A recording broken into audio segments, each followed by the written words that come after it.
Soyez les bienvenus pour ce nouveau culte 2.0 à l'occasion du deuxième dimanche après Pâques. Ce culte aurait dû être pour nous un jour de fête, puisque nous aurions dû célébrer les confirmations de 11 jeunes de notre paroisse. Les circonstances, malheureusement, nous obligent à reporter l'événement, mais aujourd'hui particulièrement, nous voulons porter ces jeunes dans notre prière. Nous célébrons ce culte au nom de Dieu le Père, le Fils et le Saint-Esprit. Amen. Prions avec les mots du psaume 23. Le Seigneur est mon berger, je ne manque de rien.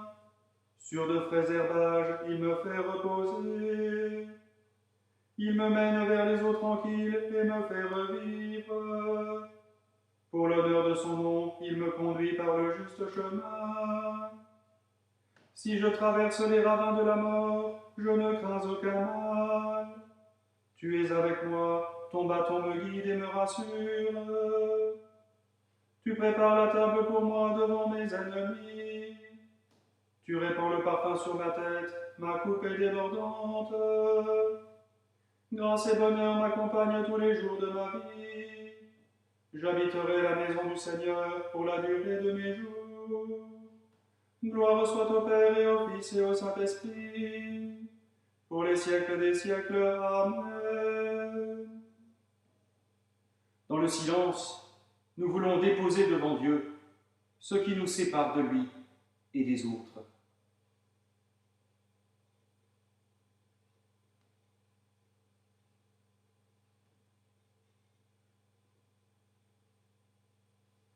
Béni sois-tu, Seigneur notre Dieu, qui fais de nous les témoins de la résurrection de Jésus-Christ.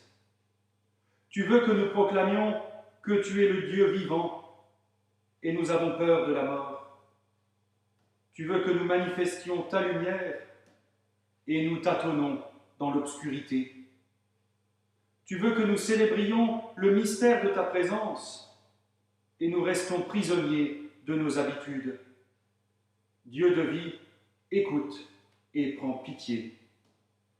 Kyrie eleison,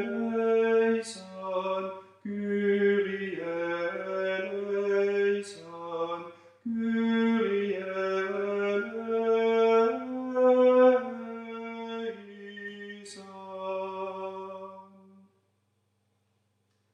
Jésus proclame: Je suis le bon berger.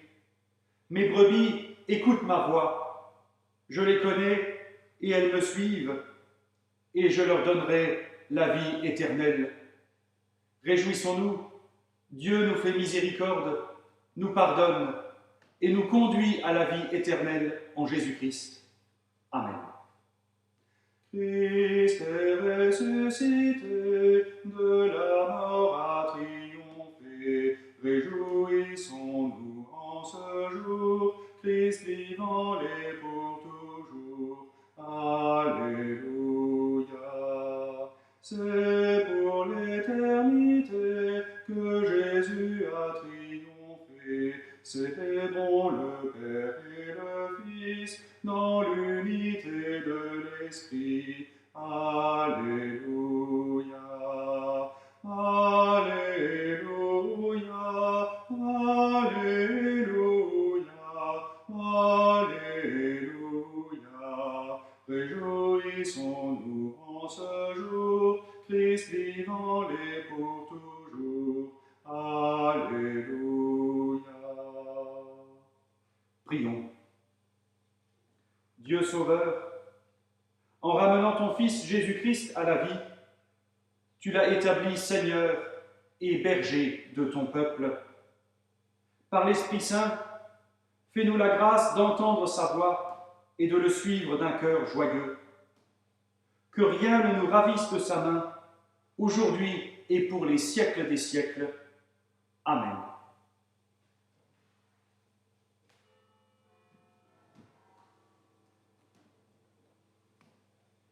Deux textes sont proposés à notre méditation pour ce dimanche. Le premier est tiré de la première épître de Pierre, chapitre 2, les versets 21 à 25. Le Christ lui-même a souffert pour vous, vous laissant un exemple afin que vous suiviez ses traces. Il n'a pas commis de péché et on n'a pas trouvé de ruse dans sa bouche. Quand il était insulté, il ne rendait pas l'insulte. Quand il souffrait, il ne proférait pas de menaces, mais il s'en remettait à celui qui juge justement. Il a lui-même porté nos péchés en son corps sur le bois, afin que, morts au péché, nous vivions pour la justice. Et c'est par ces meurtrissures que vous avez été guéris, car vous étiez comme des moutons qui s'égaraient. Mais maintenant, vous êtes retournés vers celui qui est votre berger et votre gardien. Acclamons l'Évangile. Alléluia, Alléluia, Alléluia, Alléluia, Alléluia, Alléluia, Alléluia, Alléluia. Évangile de Jésus-Christ selon saint Jean. Jésus dit, « C'est moi qui suis le bon berger. » Le bon berger se défait de sa vie pour ses moutons. Quand il voit venir le loup, l'employé, celui qui n'est pas berger, et pour qui il ne s'agit pas de ses propres moutons, s'enfuit en abandonnant les moutons. Et le loup s'en empare et les disperse. C'est un employé, il n'a pas le souci des moutons. C'est moi qui suis le bon berger. Je connais mes moutons et mes moutons me connaissent. Comme le Père me connaît et comme moi je connais le Père. Et je me défais de ma vie pour mes moutons. J'ai encore d'autres moutons qui ne sont pas de cet enclos. Ceux-là aussi, il faut que je les amène. Ils entendront ma voix et ils deviendront un seul troupeau, un seul berger. Acclamons la parole de Dieu. Alléluia, Alléluia, Alléluia, Alléluia, Alléluia, Alléluia, Alléluia, Alléluia.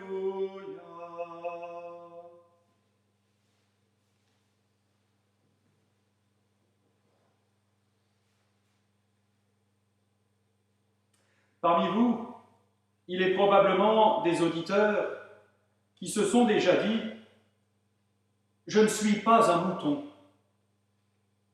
Une affirmation d'indépendance, d'autonomie, qui sied bien à notre société, qui veut s'émanciper de toute oppression, sans doute avec raison. Il est vrai que cette image du berger et des moutons qui nous est proposée en ce deuxième dimanche après Pâques, dimanche du bon berger, est ambiguë. Le poncif voulant que la foi transforme le croyant en mouton docile que l'on peut tondre à merci. Si tel est le cas, permettez-moi de dire que la foi chrétienne a échoué. La société de consommation, le capitalisme et la publicité s'en sont largement chargés. Un exemple qui date de cette semaine, un établissement d'une célèbre chaîne de fast-food a réouvert après plusieurs semaines de confinement, ce qui a entraîné un embouteillage monstre à ses abords et jusqu'à 3 heures de queue. Mais effectivement, je le répète, cette image du bon berger est ambiguë. Elle oblige à poser la question de l'identité de ce berger. Notre société est marquée par le refus de la soumission, à juste titre. L'histoire a montré, et montre toujours, les dégâts du grégarisme, de la pensée unique et des mouvements de foule. Mais de l'autre côté, quelle société, quel futur construire lorsqu'au motif d'éviter la soumission, la société se transforme en alignement d'individualisme, n'ayant pour seul horizon, seule référence et seule culture que leur nombril. Devant ces questions, l'Évangile pose la figure du bon berger, dont la première épître de Pierre dit qu'il est mort pour nous et qu'il a porté nos souffrances. Le pour nous est crucial. Il ne s'agit pas de dire que le Christ est mort à cause de nos péchés pour réconcilier l'humanité avec Dieu. Je doute que Dieu ait besoin d'un sacrifice sanglant, a fortiori celui de son propre Fils, pour que l'humanité revienne en grâce. Le pour nous de la vie, du message, de la croix et de la résurrection de Jésus-Christ revient à dire que dans, avec et à travers Jésus-Christ, Dieu est fondamentalement Dieu pour nous. Même si la Bible prend régulièrement un vocabulaire royal pour parler de Dieu, sa royauté n'a rien d'une monarchie absolue. Dieu n'est pas Louis XIV. Dieu est le Dieu pour nous. Il lie sa vie à la nôtre. Certains diront peut-être, de quel droit? Personne ne lui a rien demandé. Cette dimension du pour nous, de la relation à Dieu, sort de ces considérations, somme toute consuméristes. La question n'est pas de savoir ce que Dieu fait pour nous, mais ce que Dieu est pour nous. Le texte de la première épître de Pierre nous donne quelques pistes, à condition de ne pas tomber dans le dolorisme. La souffrance, le doute, le tragique font partie de la vie humaine, à tel point que Jésus les a vécus et traversés aussi. Mais dans cette dimension pour nous, il s'est engagé. Cette dimension pour nous recoupe la foi humaine en Dieu et l'amour de Dieu pour l'humain. Dans cette dynamique, le Christ fait se rencontrer souffrance humaine et amour de Dieu. Celui-ci n'explique pas la souffrance, il vient l'habiter. Il la porte avec lui sur la croix qui ouvre au matin de Pâques.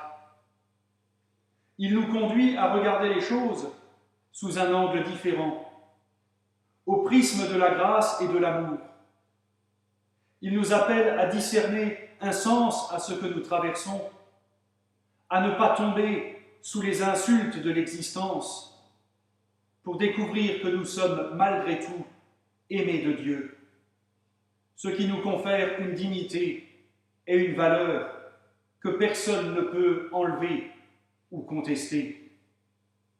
Le Christ lui-même a souffert pour vous, écrit Pierre, vous laissant un exemple afin que vous suiviez ses traces. C'est par ses meurtrissures que vous avez été guéris. Il serait réducteur de voir dans ces mots un fond de mauvaise théologie anselmienne, affirmant que Dieu, je le répète, aurait eu besoin d'un sacrifice sanglant, du sacrifice de son propre Fils pour sauver l'humain. Les paroles de l'apôtre Pierre nous disent que le Christ nous appelle à faire de nos existences une vie.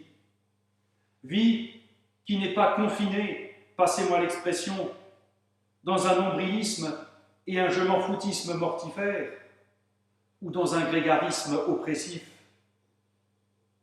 Se mettre à l'école du Christ, s'inscrire dans les traces du Christ, pour parler comme Pierre, ne confère aucun confort et aucune sécurité.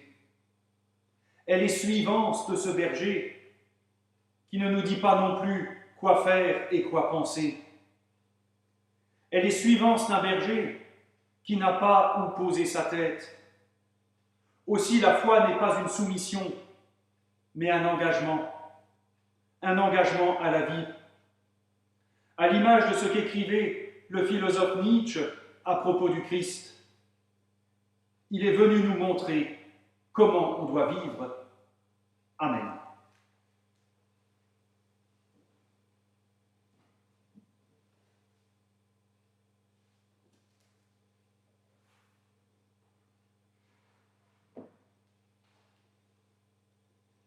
Prions. Seigneur, comme un berger qui veille sur ses brebis, tu prends soin de nous, tu conduis nos pas, et tu demeures avec nous dans les heures sombres, comme dans les moments de joie. Nous te prions pour ceux qui vivent dans l'angoisse, pour ceux qui doivent fuir leur maison, pour ceux qui sont méprisés et torturés. Accorde-nous de ne pas être indifférents à leur douleur. Nous te prions pour ceux qui n'ont pas de quoi vivre, pour ceux qui vivent dans la rue, pour ceux qui sont délaissés. Accorde-nous de ne pas les oublier. Nous te prions pour ceux qui marchent dans l'ombre de la mort, pour ceux qui traversent une épreuve difficile, pour ceux qui sont malades et ne voient pas d'issue. Accorde-nous de ne pas les abandonner. Donne-nous des mains ouvertes pour accueillir. Donne-nous des mains ouvertes pour partager. Donne-nous des mains ouvertes pour consoler. Nous te prions aujourd'hui particulièrement pour Anaïs, pour Jade, pour Carla, pour Chloé, pour Céleste, pour Océane, pour Anaïs, pour Lucien, pour Lucas, pour Aurélien, pour Émilie, qui auraient dû fêter leur confirmation aujourd'hui. Donne-leur patience, force et courage. Conduis-les, bénis-les, soutiens-les, pour qu'ils puissent inscrire leurs pas dans tes traces. Et dans le silence, nous voulons faire monter notre propre prière.